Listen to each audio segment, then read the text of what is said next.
Hello, Nigerians. I feel greatly disturbed at the tone we have come to regarding the political crisis in Rivers State. Like many of you, I have watched with concern the development with hope that the parties involved will allow good sense to prevail at the soonest. But all that hope borne out without any solution to the crisis. With the crisis persisting, there's no way democratic governance, which we all fought and worked for over the years, can thrive in a way that will redound to the benefit of the good people of the state. The state has been at a standstill since the crisis started, with the good people of the state not being able to have access to the dividend of democracy. Also, it is public knowledge that the governor of Rivers State, for unjustifiable reasons, demolished the House of Assembly of the state as far back as 13th December 2023, and as up till now, 14 months after, now rebuilt the same.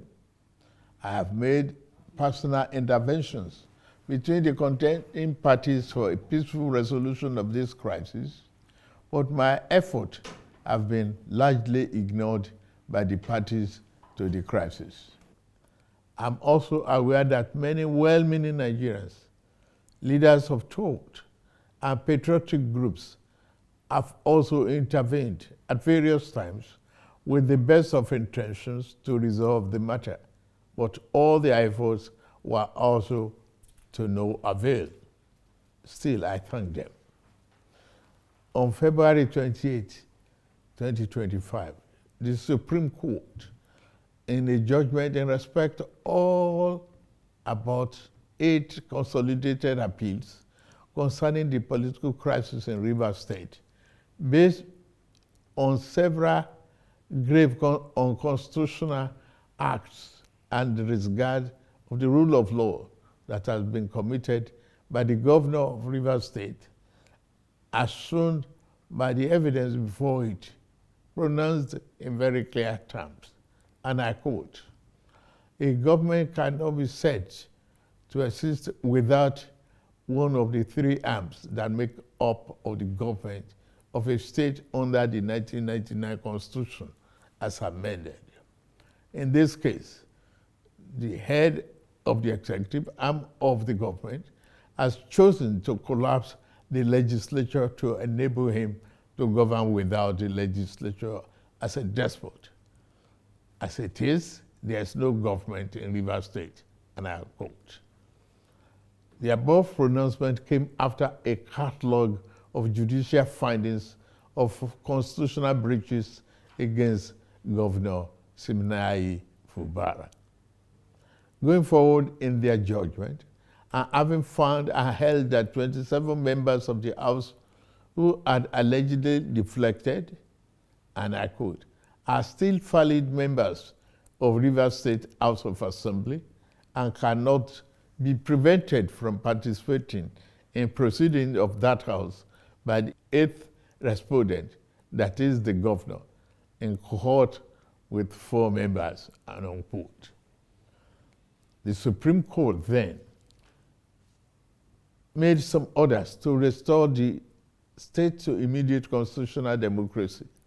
These orders include the immediate passing of an appropriation bill by the Rivers State House of Assembly, which up to now has not been facilitated.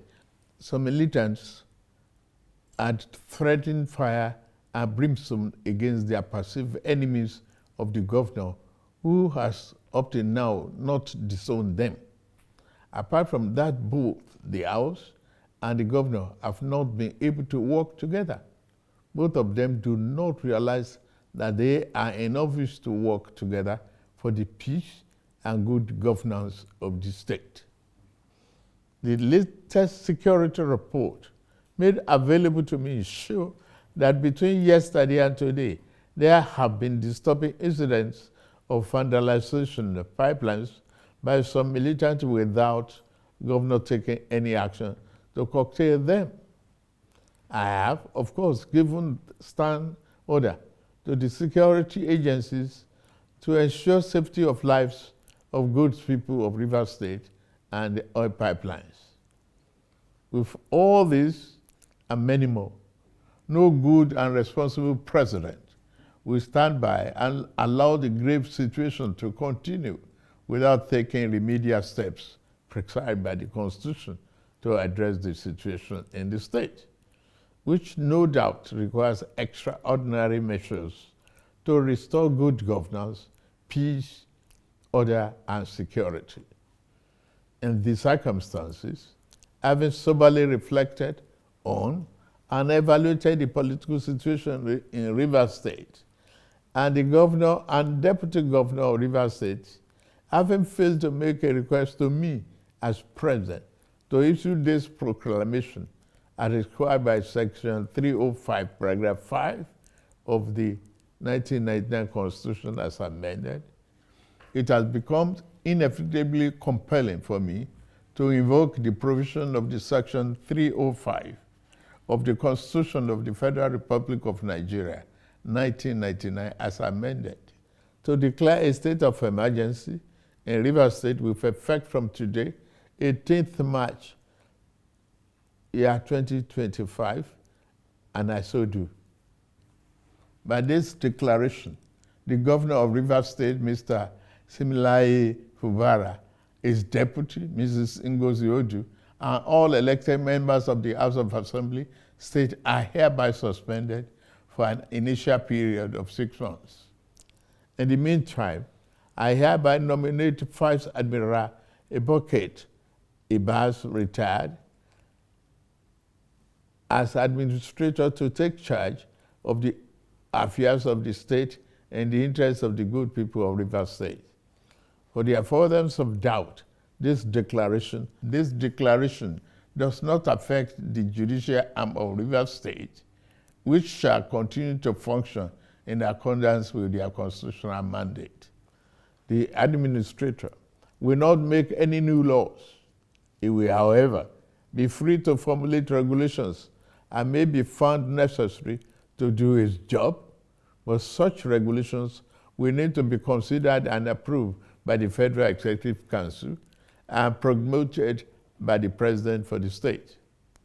This declaration has been published in the Federal Gazette, a copy of which has been forwarded to the National Assembly in accordance with the Constitution. It is my fervent hope that this inevitable intervention will help to restore peace and order in Rivers State by awakening all the contenders to the constitutional imperatives, binding on all political players in the Rivers State in particular and Nigeria as a whole. Long live a united, peaceful, secured, and democratic Rivers State in particular, and the Federal Republic of Nigeria as a whole. God bless you all for listening. Thank you.